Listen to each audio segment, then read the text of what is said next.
ಕಾಂಗ್ರೆಸ್ಸಿನ ದುರಾಡಳಿತದ ಸರ್ಕಾರ ದಿನನಿತ್ಯ ರೈತರ ಪಾಲಿಗೆ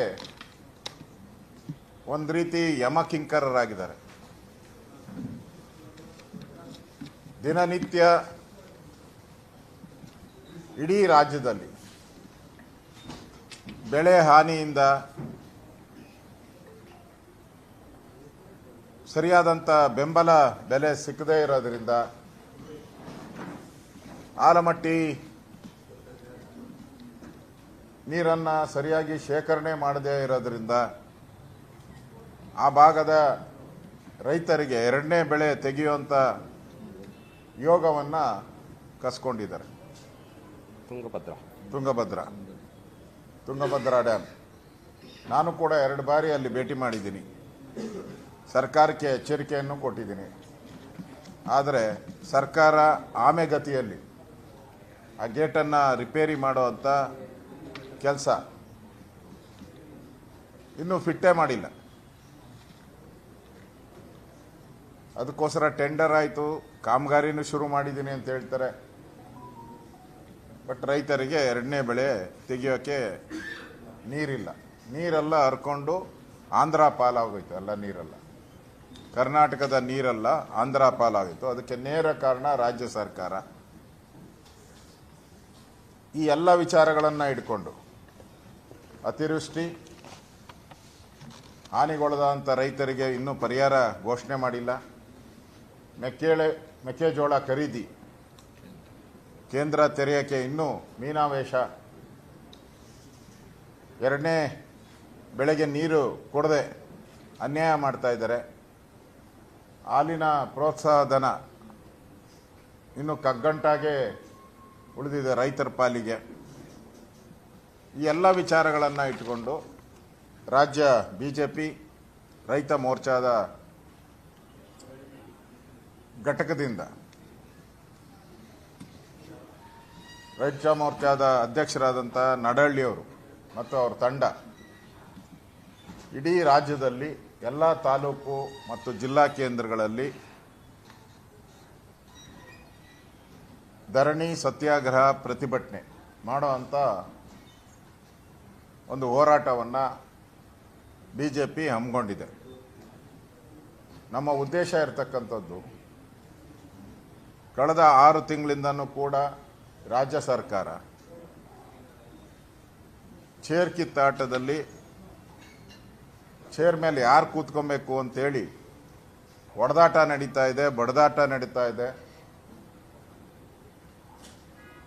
ಆ ಚೇರ್ಗಿದ್ದಂಥ ಮುಖ್ಯಮಂತ್ರಿ ಚೇರ್ಗಿದ್ದಂಥ 4 ಕಾಲುಗಳನ್ನು ಒಬ್ಬೊಬ್ಬರು ಕಿತ್ಕೊಂಡು ಹೋಗ್ಬಿಟ್ಟಿದ್ದಾರೆ. ಒಂದು ಕಡೆ ಡಿ ಕೆ ಶಿವಕುಮಾರ್, ಇನ್ನೊಂದು ಕಡೆ ಸಿದ್ದರಾಮಯ್ಯ, ಇನ್ನೊಂದು ಕಡೆ ಪರಮೇಶ್ವರು, ಇನ್ನೊಂದು ಕಡೆ ಜಾರಕಿಹೊಳಿ. ಇವತ್ತು ಕರ್ನಾಟಕದಲ್ಲಿ ಮುಖ್ಯಮಂತ್ರಿ ಚೇರೇ ಇಲ್ಲ. ಯಾರು ಮುಖ್ಯಮಂತ್ರಿ ಅಂತ ಯಾರಿಗೂ ಗೊತ್ತಿಲ್ಲ. ಮತ್ತು ಸವಾಲುಗಳ ಮೇಲೆ ಸವಾಲು ಬರ್ತಾ ಇದೆ. ನನ್ನಿಂದ 60 ಜನ MLA ಇದ್ದಾರೆ, 70 ಜನ MLA ಇದ್ದಾರೆ.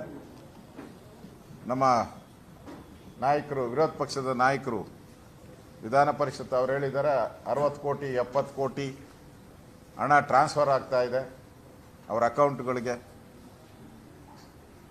ಅಂದರೆ ಕುದುರೆ ವ್ಯಾಪಾರ ಶುರು. ಇದರ ಮಧ್ಯೆ ರೈತರ ಸಂಕಷ್ಟಕ್ಕೆ ಒಬ್ಬ ಮಂತ್ರಿನೂ ಕೂಡ, ಕೃಷಿ ಇರ್ಬೋದು, ನೀರಾವರಿ ಸಚಿವರಂತೂ ಅವ್ರು ಪೂರ್ತಿ ಬಿಸಿ ಬಿಡಿ. ಅವ್ರ ಹೊಲಕ್ಕೆ ನೀರು ಹರಿಸ್ಕೊಳಕ್ಕೆ ಅವರ ಅಧಿಕಾರಕ್ಕೆ ಕಾದ್ಕೊಂಡು ಕೂತಿದ್ದಾರೆ ಹೊರತು ರಾಜ್ಯದ ರೈತರ ಹೊಲಗಳಿಗೆ ನೀರು ಬರಬೇಕು ಅಂತ ಅವರು ಯಾವತ್ತೂ ಯೋಚನೆನೇ ಮಾಡಿಲ್ಲ. ನನಗನ್ಸುತ್ತೆ ನೀರಾವರಿ ಇಲಾಖೆಯಲ್ಲಿ ಒಂದು ಸಭೆನೇ ಮಾಡ್ದಂಗೆ ಕಾಣಿಸಿಲ್ಲ ನನಗೆ ಗೊತ್ತಿದ್ದ ಪ್ರಕಾರ. ಅವರು ಬೆಂಗಳೂರಿನ ಹಳ್ಳ ಮುಚ್ಚೋದ್ರಲ್ಲೇ ಅವ್ರು ಮುಚ್ಚೋಗ್ಬಿಟ್ಟಿದ್ದಾರೆ. ಹಳ್ಳದಲ್ಲಿ ಅವ್ರು ಮುಚ್ಚೋಗ್ಬಿಟ್ಟಿದ್ದಾರೆ. ಹಳ್ಳಗಳು ಮಾತ್ರ ಹಂಗೆ ತೆರ್ಕೊಂಡಿದೆ, ಬಾಯಿ ತೆರ್ಕೊಂಡಿದೆ. ಈ ಎಲ್ಲ ರೈತ ವಿರೋಧಿ ಧೋರಣೆ ವಿಚಾರವನ್ನು ಇಟ್ಕೊಂಡು ನಾವು ಹೋರಾಟವನ್ನು ನಾವು ಮಾಡ್ತಾ ಇದ್ದೀರಿ. ಹಿಂದೆ ನಮ್ಮ ಸರ್ಕಾರ ಇದ್ದಾಗ, ಬೊಮ್ಮಾಯಿಯವರು, ಯಡಿಯೂರಪ್ಪನವರು ಮುಖ್ಯಮಂತ್ರಿ ಆಗಿದ್ದಾಗ, ನಾವು ಫ್ಲಡ್ ಆದಾಗ ರೈತರಿಗೆ ವಿಶೇಷ ಅನುದಾನವನ್ನು ರಾಜ್ಯ ಸರ್ಕಾರ ಕೊಟ್ಟಿದ್ವಿ. ಕೇಂದ್ರ ಸರ್ಕಾರ ಅಲ್ಲ, ರಾಜ್ಯ ಸರ್ಕಾರ ನಾವು ಕೊಟ್ಟಿದ್ವಿ ವಿಶೇಷ ಅನುದಾನ. ಕೇಂದ್ರ ಸರ್ಕಾರದ NDRF ರೂಲ್ಸ್ ಏನಿದೆ ಅದು ದೇಶಕ್ಕೆ ಎಲ್ಲ ರಾಜ್ಯಕ್ಕೂ ಕಾಮನ್. ಅದು ಕಾಮನ್ ಆಗಿ ಎಲ್ಲ ರಾಜ್ಯಕ್ಕೂ ಏನೇನು ಕೊಡಬೇಕೋ ಅದು ಕೇಂದ್ರ ಸರ್ಕಾರ ನಿರಂತರವಾಗಿ ಕೊಡ್ತಾ ಇದೆ. ಆದರೆ ನಾವು ಸಂಕಷ್ಟದಲ್ಲಿರೋ ರೈತರಿಗೆ ಜೊತೆ ನಿಲ್ಲಬೇಕು ಅಂತೇಳಿ ನಮ್ಮ BJP ಸರ್ಕಾರ ಅವರಿಗೆ ವಿಶೇಷ ಅನುದಾನವನ್ನು ಕೊಟ್ಟು ಎಲ್ಲ ಬೆಳೆಗಳಿಗೂ 2 ಪಟ್ಟು 3 ಪಟ್ಟು NDRF ರೂಲ್ಸ್ ಏನಿದೆ ಅದರ 3 ಪಟ್ಟು ಹಣವನ್ನು ನಾವು ಕೊಟ್ಟಿದ್ದೀವಿ. ಆದರೆ ಈ ಸರ್ಕಾರ ಇದುವರೆಗೂ ಇನ್ನೂ ಮೀನಾವೇಶ ಎಣಿಸ್ತಾ ಇದೆ. ಫ್ಲಡ್ ಆಗಿ ಅವಾಗೆ 6 ತಿಂಗಳಾಯಿತು, ಇನ್ನೂ ಮೀನಾವೇಶ ಮೊದಲನೇ ಫ್ಲಡ್ಗೆ ಇನ್ನೂ ಕೊಟ್ಟಿಲ್ಲ ಅವರು. ಮೊದಲನೇ ಫ್ಲಡ್ಡು ಹಾಸನ ಜಿಲ್ಲೆಯಲ್ಲಿ ಚಿಕ್ಕಮಗಳೂರು ಕೊಡಗು ಈ ಭಾಗದಲ್ಲಾಯಿತು, ಇನ್ನೂ ಅಲ್ಲೇ ಅವರಿಗೆ ಪರಿಹಾರ ಸಿಕ್ಕಿಲ್ಲ. ಯಾವ ಮಂತ್ರಿನೂ ಕೂಡ ಈ ಫ್ಲಡ್ ಎಫೆಕ್ಟೆಡ್ ಏರಿಯಾಗೆ ಹೋಗಿ ಅಲ್ಲೇ ಸಭೆ ಮಾಡಿ ಪರಿಹಾರವನ್ನು ಅಲ್ಲೇ ಕೊಡುವಂಥ ಸಿಸ್ಟಮೇ ಇಲ್ಲ ಇರುತ್ತೆ. ಎಲ್ಲ ಡೆಲ್ಲಿ ಟೂರ್, ಸಿದ್ದರಾಮಯ್ಯನ ಮನೆಗೆ ಬ್ರೇಕ್ಫಾಸ್ಟು, DK ಮನೆ ಡಿನ್ನರು, ಇಷ್ಟೇ ನಡೀತಾ ಇರೋದು. ಡಿನ್ನರು, ಬ್ರೇಕ್ಫಾಸ್ಟು, ಡೆಲ್ಲಿ ಟೂರು, ಇಷ್ಟು ಬಿಟ್ಟರೆ ಕರ್ನಾಟಕದಲ್ಲಿ ಇನ್ನೇನೂ ಇಲ್ಲ. ರೈತರು ಆತ್ಮಹತ್ಯೆ ಆಗಿದೆ.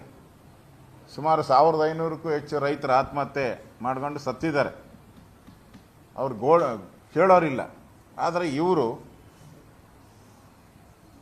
ಸಮಾಜವಾದಿ ಅಲ್ಲ, ಸಮಾಜವಾದಿ ಸರ್ಕಾರ ಅಂತ ಹೇಳ್ತಾ ಇದ್ರು. ಅದನ್ನು ತೆಗೆದುಹಾಕ್ಬಿಟ್ಟಿದ್ದಾರೆ. ಸಮಾಜವಾದಿ ತೆಗೆದುಬಿಡಿ. ಮಜಾವಾದಿ ಸರ್ಕಾರ ಇದು. ಜನರ ಪಾಲಿಗೆ, ರೈತರ ಪಾಲಿಗೆ ಸತ್ತೋಗಿದೆ. ಅದಕ್ಕಿಂತ ನಮ್ಮ ರೈತ ಮೋರ್ಚಾದ ನಮ್ಮ ಪದಾಧಿಕಾರಿಗಳೆಲ್ಲರೂ ಈ ಹೋರಾಟವನ್ನು ನಾವು ಮಾಡ್ತಾ ಇದ್ದೀರಿ. ವಿಧಾನಸಭಾ ಕ್ಷೇತ್ರಗಳಲ್ಲಿ 27 ಮತ್ತು 28ನೇ ತಾರೀಕು ಹೋರಾಟವನ್ನು ನಾವು ಮಾಡ್ತಾ ಇದ್ದೀರಿ. ಇಡೀ ರಾಜ್ಯದಲ್ಲಿ ಜಿಲ್ಲಾ ಕೇಂದ್ರಗಳಲ್ಲಿ 1 ಮತ್ತು 2ನೇ ತಾರೀಕು ಹೋರಾಟವನ್ನು ನಾವು ಮಾಡ್ತಾ ಇದ್ದೀರಿ. ನಾನು ಕೂಡ 25ನೇ ತಾರೀಕು ಗುಲ್ಬರ್ಗ ಮತ್ತು ಹೊಸಪೇಟೆ ಈ ಭಾಗದಲ್ಲಿ 26ಕ್ಕೆ ಹೊಸಪೇಟೆ, 25ಕ್ಕೆ ಕಲಬುರಗಿ ಈ ಭಾಗದಲ್ಲೂ ಕೂಡ ನಾನು ಪ್ರವಾಸ ಮಾಡ್ತಾ ಇದ್ದೀನಿ. ಒಟ್ಟಾರೆ ರಾಜ್ಯದಲ್ಲಿ ಈ ರೈತ ವಿರೋಧಿ ಸರ್ಕಾರವಾಗಿ ವಿಧಾನಸಭಾ ಕ್ಷೇತ್ರಗಳಲ್ಲಿ ನವೆಂಬರ್ 27 ಮತ್ತು 28 ವಿಧಾನಸಭಾ ಹೋರಾಟ, 224 ಜಿಲ್ಲಾ ಕೇಂದ್ರಗಳಲ್ಲಿ ಡಿಸೆಂಬರ್ 1 ಮತ್ತು 2 ಡಿಸೆಂಬರ್, ಇದು ನವೆಂಬರ್ 27 ಮತ್ತು 26. ನಮ್ಮ ಘೋಷಣೆ ಸುಳ್ಳೆ ಕಾಂಗ್ರೆಸ್ಸಿನ ಬಂಡವಾಳ, ರೈತರ ದಿಕ್ಕು ತಪ್ಪಿಸಿದ CM. ಈ ಘೋಷಣೆಗಳನ್ನು ಇಟ್ಕೊಂಡು ನಾವು ಹೋರಾಟವನ್ನು ಮಾಡ್ತಾ ಇದ್ದೀರಿ. ಇದರಲ್ಲಿ ರೈತರು ಕೂಡ ಪಾಲ್ಗೊಂಡು ಈ ಸರ್ಕಾರಕ್ಕೆ ಬಿಸಿ ಮುಟ್ಟಿಸುವಂಥ ಕೆಲಸವನ್ನು ಮಾಡುವಂಥ ಪ್ರಯತ್ನವನ್ನು ನಾವು BJP ವತಿಯಿಂದ ನಾವು ಮಾಡ್ತಾ ಇದ್ದೀವಿ. ಇದೆ ಇದ್ರ ಬಗ್ಗೆ ನಾನು ಕೇಳೋದಿದ್ರೆ ಕೇಳಿ, ಮುಂದೆ ಆಮೇಲೆ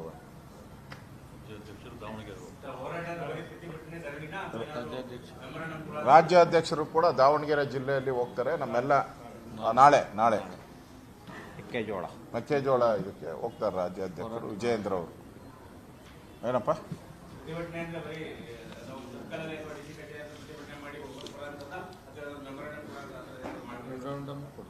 ಒಂದೊಂದು ಜಿಲ್ಲೆಯಲ್ಲಿ ಒಂದೊಂದು ವಿಶೇಷವಾದಂಥ ಒಂದು ಪ್ರತಿಭಟನೆಯನ್ನು ಮಾಡ್ತೀವಿ.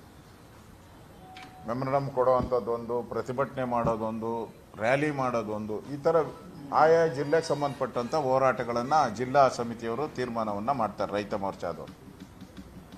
ಒಟ್ಟಾರೆ ರಾಜ್ಯ ಸರ್ಕಾರ ಸತ್ತಿರುವಂಥ ರಾಜ್ಯ ಸರ್ಕಾರಕ್ಕೆ ಒಂದು ವಿರೋಧ ಪಕ್ಷವಾಗಿ ನಾವು ಬಿಸಿ ಮುಟ್ಟಿಸುವಂಥ ಕೆಲಸವನ್ನು ನಾವು ಮಾಡಬೇಕು. ಈಗಾಗಲೇ ಹಲವಾರು ಹೋರಾಟಗಳಲ್ಲಿ BJP ನಿರಂತರವಾಗಿ ಹೋರಾಟಗಳನ್ನು ನಾವು ಮಾಡಿದಿರಿ. ಮೂಡ ಹಗರಣ ಇರ್ಬೋದು, ವಾಲ್ಮೀಕಿ ಹಗರಣ ಇರ್ಬೋದು, ಈ ಥರದ ಏನೇನು ಹಗರಣಗಳು, ಹಳ್ಳ ಬಿದ್ದಿರೋ ರಸ್ತೆಗಳು ಇನ್ನೂ ನಡೀತಾ ಇದೆ. ಕಳೆದ 1 ತಿಂಗಳಿಂದ ನಾವು ಪ್ರತಿಭಟನೆಗಳು ಮಾಡ್ತಾ ಇದ್ದೀರಿ. ಈಗಲೂ ಹೋಗ್ತೀರಿ. ವಿಧಾನಸೌಧದ ಮುಂದೆನೇ ಬೇರೆ ಕಡೆ ಹುಡ್ಕೋದು ಬೇಡ, ವಿಧಾನಸೌಧದ ಎದುರುಗಡೆನೇ ಹಳ್ಳ ಬಿದ್ದಿದೆ. ಆ ಸಿಗ್ನಲ್ ಪಾಯಿಂಟ್ ಹತ್ರ.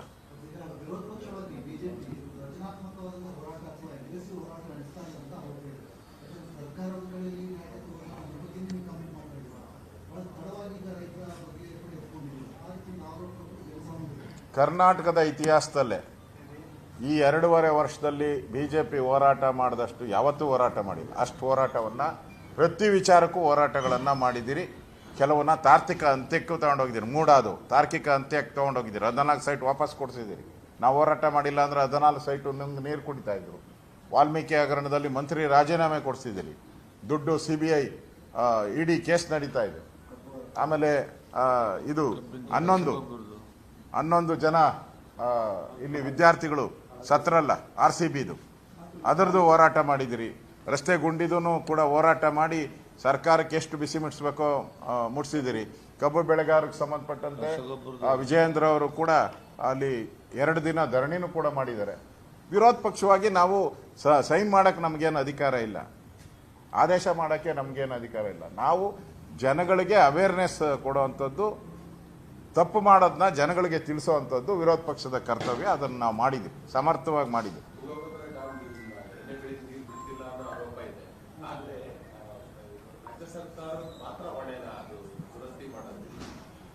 ಹೌದು, ರಾಜ್ಯ ಸರ್ಕಾರನೇ ಮಾಡಬೇಕಾಗಿತ್ತು. ಬೇಗ ತೀರ್ಮಾನವನ್ನು ತೆಗೆದುಕೊಂಡು ಬೇಗ ಮಾಡಿದರೆ ನೀರು ಶೇಖರಣೆ ಆತಾಯಿತು.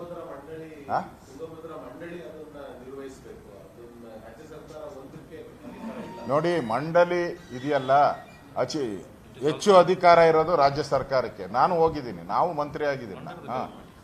ಗವರ್ಮೆಂಟ್ ಕೇಂದ್ರ ಸರ್ಕಾರದ ಪ್ರತಿನಿಧಿ ಇರ್ತಾರಷ್ಟೇ, ಮತ್ತೆ ಪಕ್ಕದ ರಾಜ್ಯದ ಪ್ರತಿನಿಧಿಗಳು ಇರ್ತಾರಷ್ಟೇ. ಇದು ಗೇಟ್ ರಿಪೇರಿ ಮಾಡೋದಕ್ಕೆ ಯಾವುದೇ ಕೇಂದ್ರ ಆಗಲಿ ಪಕ್ಕದ ರಾಜ್ಯದಾಗಲಿ ಯಾವುದೂ ಕೂಡ ಅಬ್ಜೆಕ್ಷನ್ನೇ ಇರಲ್ಲ. ನೀವು ಎತ್ತರ ಮಾಡಬೇಕಾದ್ರೆ ಅದಕ್ಕೆಲ್ಲ ಇರುತ್ತೆ, ಇದಕ್ಕೆ ಯಾವುದೇ ಅಬ್ಜೆಕ್ಷನ್ ಇಲ್ಲ.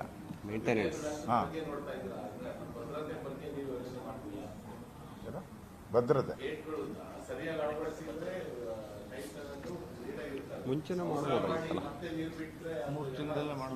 ನಾವು 21ನೇ ಶತಮಾನದಲ್ಲಿ ಇದ್ದೀರಿ, 21ನೇ ಶತಮಾನ ಇದ್ದೀರಿ. ಚಂದ್ರಲೋಕ ಎಲ್ಲ ಹೋಗಿ ಬಂದಿದ್ದೀರಿ. ಇನ್ನೂ ಟೈಮ್ ಬೇಕು ಅಂತ ಹೇಳಿದ್ರೆ ಆ ದೇವರೇ ಕಾಪಾಡಬೇಕು. ಬೇರೆದಕ್ಕೆಲ್ಲ ಟೈಮ್ ಇರ್ತೈತೆ, ಚೇರ್ ಮಾತ್ರ ಇಮಿಡಿಯೇಟ್ ಆಗಿ ಕೊಡಿಸ್ಬಿಡಿ. ನಮ್ಮ ಚೇರ್ ಇಲ್ಲ, ಇವಾಗ ಆಗಿರುತ್ತಾನೆ 20ನೇ ತಾರೀಕು. ಎಷ್ಟು 21ನೇ ತಾರೀಕು ಕೊಡಬೇಕಾಗಿತ್ತು. 4 ದಿನ ಲೇಟ್ ಆಗಿದ್ದಕ್ಕೆ ಬಾಯ್ ಬಡ್ಕೊಂತೀರಾ. ಇಲ್ಲಿ ಗೇಟ್ ಮುರಿದೋಗಿ 6 ತಿಂಗಳಾಯ್ತು. ಅವಾಗೆ 1.5 ವರ್ಷ ಆಯಿತು. 1.5 ವರ್ಷ 4 ದಿನ ತಡ್ಕೊಳಕ್ಕಾಗಲ್ಲ ನಿಮ್ಮ ಚೇರ್ಗೆ, ಮುಖ್ಯಮಂತ್ರಿ ಪದವಿಗೆ. ಈ 1.5 ವರ್ಷ ಆಗಿ ಗೇಟ್ಗಳು ಹೋದಾಗ ನಿಮ್ಮ ಕೈಲಿ ಏನು ಕಾಣಿಸೋದೇ ಇಲ್ಲ. ತರಾತುರಿ, ಅರ್ಜೆಂಟ್ ಮಾಡಬೇಡಿ ಅಂದ್ರೆ ನೀವು ಅರ್ಜೆಂಟ್ ಮಾಡಬೇಡಿ. ಚೇರ್ಗೆ ಯಾಕೆ ಅರ್ಜೆಂಟ್ ಮಾಡ್ಕೊಂತೀರಾ?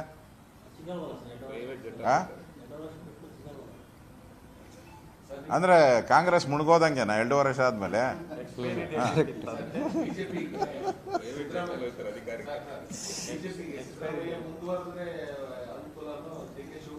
ಕಾಂಗ್ರೆಸ್ ಇಲ್ಲದೆ ಇದ್ರೇನೆ ಅನುಕೂಲ. ಕಾಂಗ್ರೆಸ್ ಮುಕ್ತ ಕರ್ನಾಟಕ ಒಳ್ಳೇದು, ಕಾಂಗ್ರೆಸ್ ಮುಕ್ತ ಕರ್ನಾಟಕ ಒಳ್ಳೇದು.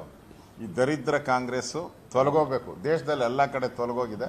ಮೊನ್ನೆ ಬಿಹಾರದಲ್ಲಿ ಕೊಟ್ಟಿದ್ದಾರಲ್ಲ, ಆ ಥರ ಕರ್ನಾಟಕದಲ್ಲೂ ಒಂದು ಮ್ಯಾಂಡೇಟ್ ಕೊಡೋಕೆ ಕಾಯ್ತಾ ಇದ್ದಾರೆ ಜನ. ಕೊಡೋದಕ್ಕೆ ಆಗಲೇ ಬಟನ್ ಒತ್ತಕ್ಕೆ ರೆಡಿ ಔಟವ್ರೆ. ಎಲ್ಲರೂ ಬಟನ್ ಒತ್ತಕ್ಕೆ ರೆಡಿ ಆಗವ್ರೆ. ಎಲೆಕ್ಷನ್ ಬರಲಿ ಅಂತ ಕಾಯ್ತಾ ಇದ್ದಾರೆ.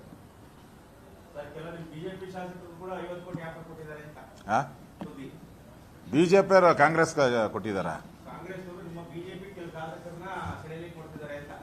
ಹೌದಾ? ಇದು ಒಂದು ಅದ್ಭುತನೇ ನೀವು ಹೇಳ್ತಾ ಇರೋದು. ಯಾರು ಸಾಯೋ ಪಾರ್ಟಿಗೆ ಹೋಗ್ತಾವ್ರೆ? ಸಾಯೋ ಪಾರ್ಟಿ ಅದು, ಸತ್ತು ನೆಲ ಕಚ್ತಾ ಇದೆ. ಆ ಪಾರ್ಟಿಗೆ ಯಾರು ಹೋಗೋ ಮುಖನೂ ತಿರುಗಿ ನೋಡಲ್ಲ ಯಾರನ್ನು ಕೂಡ. ಇದು ಮುಗಿಸ್ಬಿಡು ಗುರು, ಆಮೇಲೆ ಲಾಸ್ಟಿಗೆ ಬರೋಣ. ಇದ್ರದ್ದೆಲ್ಲ ಮುಗಿಸ್ಬಿಡು.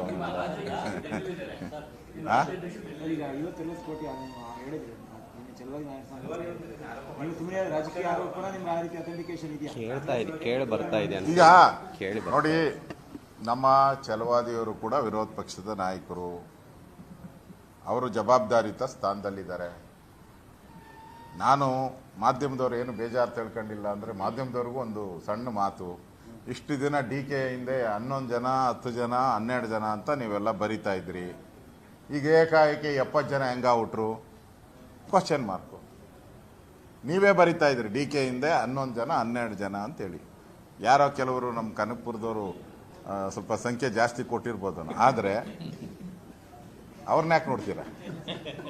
ಕೊಟ್ಟಿರ್ಬೋದು, ಆದರೆ 10-12 ಇದ್ದಿದ್ದು ಒಂದೇ ಸರಿ 70 ಹೆಂಗಾಯ್ತು? ಮ್ಯಾಜಿಕ್ ಅಂದರೆ ಏನು? ಮ್ಯಾಜಿಕ್ ಮಾಡಬೇಕು ಅಂದರೆ ಏನನ್ನ ಕೈ ಏನೋ ಕರಾಮತ್ ಬೇಕು. ಆ ಕರಾಮತ್ತೇ ಈ ಕೋಟಿ ಅಂತ ಅವರೇ ಹೇಳ್ತಾ ಇದ್ದಾರೆ. ನಾನಲ್ಲ, ಅದಕ್ಕೆ ಮಾಧ್ಯಮದವರು ಹೇಳಿದೆ. ಇವತ್ತು ಬೆಳಗ್ಗೆ ನೋಡ್ತಾ ಇದ್ದೆ, ಆಗಲೇ ಸೀಕ್ರೆಟ್ ಮತದಾನಕ್ಕೆ ಡಿ ಕೆ ಒತ್ತಡ ಅಂತ ಬರ್ತಾ ಇತ್ತು. ಹಾಂ,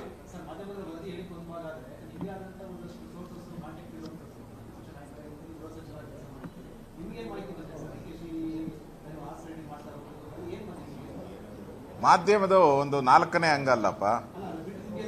ಅದಕ್ಕೆ ನಾವು 4ನೇ ಅಂಗಕ್ಕೆ ಸಪೋರ್ಟ್ ಆಗಿ ಬಿಜೆಪಿಯವರು ಒಪ್ಕೊಂತೀರಿ. ನೀವು ಏನು ಬರ್ತಾ ಇದೋ ಅದು ನಾವು ವೆರಿಫಿಕೇಶನ್ ಮಾಡಿದ್ರೆ ಅದು ಸತ್ಯದ ಕಡೆ ಜಾಸ್ತಿ ವಾಲ್ತಾ ಇದೆ.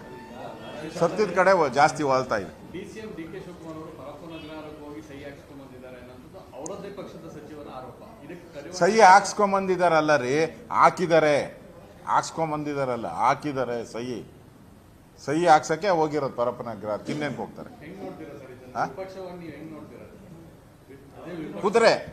ಕುದುರೆ ವ್ಯಾಪಾರ. ಮತ್ತೆ ನೀವು ಸಡನ್ ಆಗಿ 2 ದಿನದಿಂದ ಸಿದ್ದರಾಮಯ್ಯನವರು ಡಲ್ ಆಗವ್ರೆ.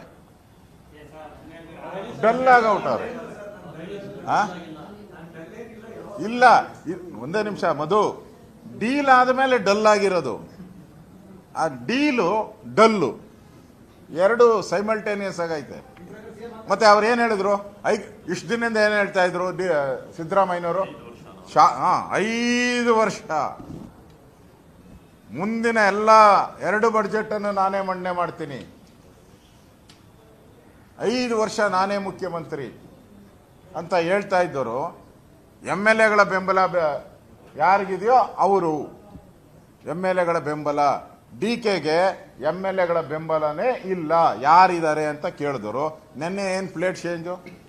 ಹೈಕಮಾಂಡ್ ಹೇಳ್ದಂಗೆ ನಾನು ಕೇಳಬೇಕು, DKನೂ ಕೇಳಬೇಕು ಅಂತಾರೆ. ಇವತ್ತು ಹೇಳಿದರೆ ನಾಳೆನೂ ಹೇಳ್ತಾರೆ. ಯಾಕಂದ್ರೆ ಕಾಲ ಹತ್ರ ಬರ್ತಾ ಇದೆ. Out going.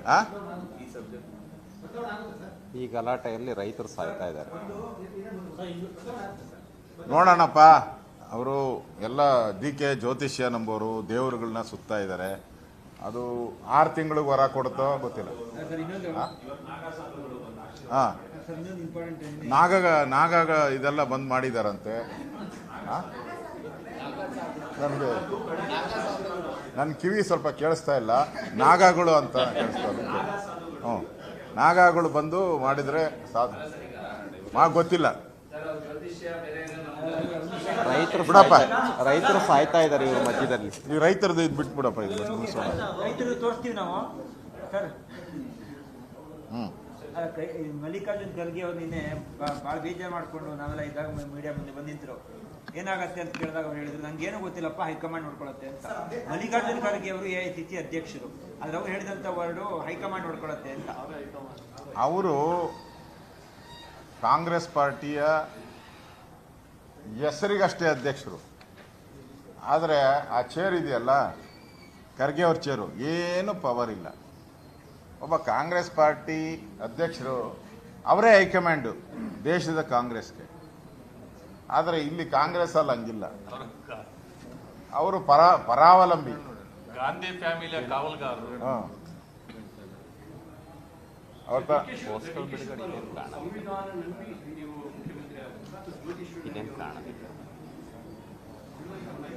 ಅವರು ಪದೇ ಹೇಳಿದಾರಲ್ಲ,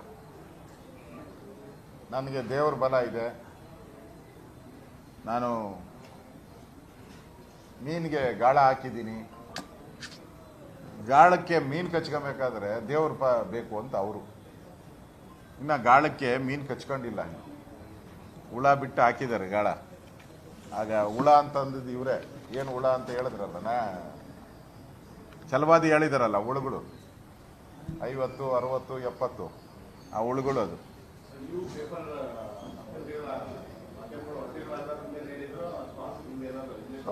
ನೋಡಿ ಜರ್ನಲಿಸಮ್ ಅನ್ನೋದು ಅದು ಒಂದು ನಿಂತ ನೀರಲ್ಲ, ಅದು ಹರಿಯೋ ನೀರು. ಕೆಲವರು ಇನ್ವೆಸ್ಟಿಗೇಷನ್ ಮಾಡ್ತಾರೆ, ಕೆಲವರು ಹಾಗೆ ಬರೀತಾರೆ, ಕೆಲವರು ಸತ್ಯ ಸಂಗತಿಯನ್ನು ಹುಡುಕ್ತಾರೆ. ಎಲ್ಲ ರೀತಿ ಜರ್ನಲಿಸಮು ಇದೆ. ಅದನ್ನೆಲ್ಲ ನೋಡಿದಾಗ 100% ಸುಳ್ಳಂತೂ ಆಗಲ್ಲ. ಬರೆಯೋದೆಲ್ಲ 100% ಸುಳ್ಳಂತೂ ಆಗಲ್ಲ. ಅದರಲ್ಲಿ ಎಲ್ಲೋ ಒಂದು ಕಡೆ ಸತ್ಯದ ಬೆಳಕು ಕೂಡ ಇರ್ತೈತೆ ಜರ್ನಲಿಸಮ್ ಅಂದರೆ. ಆ ಬೆಳಕನ್ನು ನಾವು ನೋಡ್ತೀರಿ, ಎಲ್ಲರೂ ರಾಜ್ಯದ ಜನನೂ ಕೂಡ ನಂಬ್ತಾರೆ. ನಾವು ಕೂಡ ನಮ್ಮದೇ ಆದಂಥ ಸೋರ್ಸಸ್ಸಿಂದ ನಾವು ತಗೊಂಡಿದ್ದೀರಿ. ಈ ಸರ್ಕಾರ ರೈತ ವಿರೋಧಿಯಾಗಿ ಕೆಲಸ ಮಾಡ್ತಾ ಇದೆ, ರೈತರ ಪಾಲಿಗೆ ಸತ್ತೋಗಿದೆ. ಆ ದೃಷ್ಟಿಯಲ್ಲಿ ಇವತ್ತು ನಾವು ಹೋರಾಟಗಳನ್ನು ನಾವು ಮಾಡ್ತಾ ಇದ್ದೇವೆ. ರಾಹುಲ್ ಗಾಂಧಿ ಅವರು ದೆಹಲಿಯಲ್ಲಿ ಇದ್ದು ಯಾವುದೇ ಒಬ್ಬ ರಾಜ್ಯ ನಾಯಕರನ್ನ ಭೇಟಿ ಮಾಡ್ತಾ ಇಲ್ಲ, ಬೇರೆ ರಾಜ್ಯದ ಓಬಿಸಿ ನಾಯಕರನ್ನ ಕರೆಸ್ಕೊಂಡು ಸಭೆ ಮಾಡ್ತಾ ಇದ್ದಾರೆ. ಕರ್ನಾಟಕದವರು ಅವ್ರ ಅಪಾಯಿಂಟ್ಮೆಂಟ್ ಸಹ ಕೊಡ್ತಾರೆ ಸರ್, ಅರ್ಥ ಏನು ಸರ್? ನೋಡ್ರಿ, ರಾಹುಲ್ ಗಾಂಧಿ ಅಥವಾ ಸೋನಿಯಾ ಗಾಂಧಿ ATMಗೆ ಹೋದ್ರೆ ಮಾತ್ರ ಅವ್ರು ಓಪನ್ ಆಗೋದು. ATM ಕಾರ್ಡು, ಆ ಕಾರ್ಡ್ ಇದೆಯಲ್ಲ, ಹಾಂ, ಆ ಕಾರ್ಡ್ ತಗೊಂಡೋದ್ರೆ ಓಪನ್ ಆಗ್ತತೆ. ಇವ್ರು ಕಾರ್ಡ್ ತಗೊಂಡಿರ ಬಿರಿ ಅಧಿಕಾರಕ್ಕೆ ಹೋದ್ರೆ ಓಪನ್ ಇಲ್ಲ ಆಗ್ತತೆ. ಅದು ATM ಆಫೀಸ್. ಅದು ಕಾರ್ಡ್ಗೆ ಮಾತ್ರ ಓಪನ್ ಆಗ್ತತ್ತಪ್ಪ, ಕಾರ್ಡ್ ಇಲ್ಲ ಅಂದ್ರೆ ಓಪನ್ ಆಗಲ್ಲ, ಅಷ್ಟೇ ಸಿಂಪಲ್.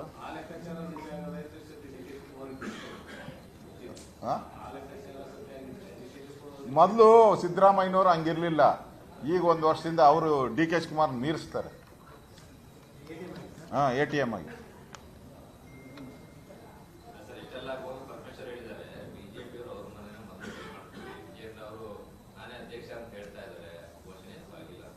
ನೋಡಿ, ನಾವು ವಿರೋಧ ಪಕ್ಷವಾಗಿದ್ದೀರಿ.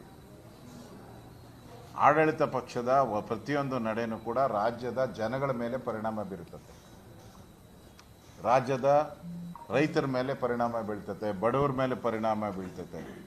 ರಾಜ್ಯ ಸರ್ಕಾರ ಎಚ್ಚರಿಕೆಯನ್ನು ನಡೆಯಿರಬೇಕು.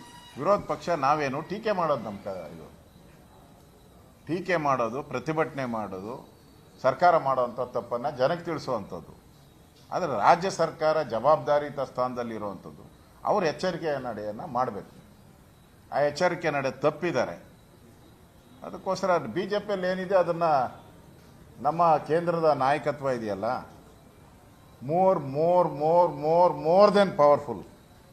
ಬಿಹಾರ್ ಚುನಾವಣೆ ಆದಮೇಲೆ ಕಾಂಗ್ರೆಸ್ಸು ವೀಕ್ ಪೂರ್ತಿ ವೀಕ್ ಆಗೋಗಿದೆ.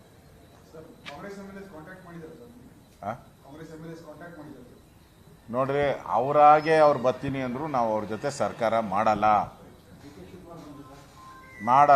ಇಲ್ಲ, ಯಾವುದೇ ಕಾರಣಕ್ಕೂ ಕಾಂಗ್ರೆಸ್ಸಿನ ಯಾವುದೇ ರೆಬಲ್ ಶಾಸಕರ ಜೊತೆ ನಾವು ಸರ್ಕಾರ ಮಾಡುವಂಥ ಪರಿಸ್ಥಿತಿ ಇಲ್ಲ, ಅವಶ್ಯಕತೆನೂ ಇಲ್ಲ.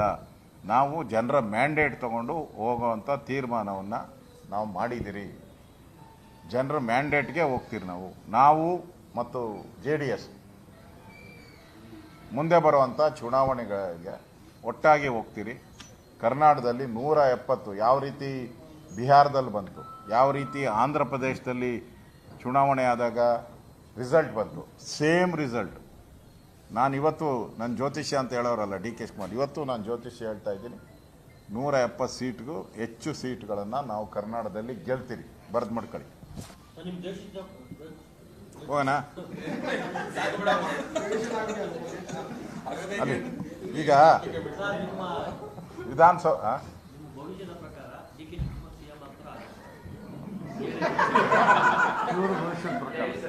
ನಾನು ಭವಿಷ್ಯ ನಾನು ಯಾರು ಮುಖ್ಯಮಂತ್ರಿ ಆಗ್ತಾರೆ ಅಂತ ಭವಿಷ್ಯ ಹೇಳಿಲ್ಲ. ನಾನು ಫಸ್ಟ್ ಆಫ್ ಆಲ್ ಕ್ಲಾರಿಫಿಕೇಶನ್. ನಾನು ಹೇಳಿದ್ದು ಸರ್ಕಾರದಲ್ಲಿ ಮುಖ್ಯಮಂತ್ರಿ ಸ್ಥಾನಗಳ ಬದಲಾವಣೆ ಆಗುತ್ತೆ ಅಂತ ಹೇಳಿದ್ದೀನಿ. ಈಗ ಆಗುತ್ತಲ್ಲ, ಅದನ್ನು ಗಿಣಿಶಾಸ್ತ್ರ ಅಂದ್ರಿ. ಈಗ ಆಗ್ಬಿಟ್ರೆ ಏನು ಹೇಳ್ತೀರಿ? ಯಾವ ಶಾಸ್ತ್ರ ಅಂತ ಹೇಳ್ತೀರಾ? ಆಗದಂತೂ ಗ್ಯಾರಂಟಿನಾ? ಬಂದು ನಿಂತುಬಿಟ್ಟಿದೆ. ಈಗ ಆಗದಂತೂ ಗ್ಯಾರಂಟಿ. ಇವತ್ತಾಗ್ಬೋದು, ಇಲ್ಲ ನಾಳೆ ಆಗ್ಬೋದು, ಇಲ್ಲ ಒಂದು ತಿಂಗಳು ಬಿಟ್ಕೊಂಡು ಆಗ್ಬೋದು. ಕಾಂಗ್ರೆಸ್ಸಲ್ಲಂತೂ ಗೊಂದಲ. ಯಾಕೆ ಗೊಂದಲ? ಏನು ಇಲ್ಲ ಅಂತಂದ್ರೆ ಯಾಕೆ ಖರ್ಗೆ ಮನೆಗೆ ಹೋಗ್ಬೇಕು, ಯಾಕೆ ಡೆಲ್ಲಿಗೆ ಹೋಗ್ಬೇಕು, ಯಾಕೆ ಜೈಲಿಗೆ ಹೋಗ್ಬೇಕು? ಪ್ರಾಬ್ಲಮ್ ಇದೆಯಲ್ಲ. ದಯವಿಟ್ಟು ನಾವಂತೂ ಈ ರಾಜ್ಯ ಸರ್ಕಾರಕ್ಕೆ, ಈ ರೈತ ವಿರೋಧಿಯಾದಂಥ ಸರ್ಕಾರದ ವಿರುದ್ಧ ಹೋರಾಟವನ್ನು ನಾವು ಮಾಡ್ತಾ ಇದ್ದೀರಿ. ಇಡೀ ರಾಜ್ಯಾದ್ಯಂತ ಮಾಡ್ತಾ ಇದ್ದೀರಿ.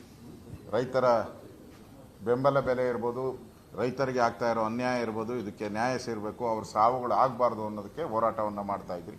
ಅದೇ ರೀತಿ ಕಳೆದ 3-4 ತಿಂಗಳಿಂದನೂ ನಿರಂತರವಾಗಿ BJP ಇಡೀ ಕರ್ನಾಟಕದಲ್ಲಿ, ಬೆಂಗಳೂರಲ್ಲಂತೂ ನಿರಂತರವಾಗಿ ಹೋರಾಟ ಮಾಡ್ತಾ ಇದ್ದೀರಿ.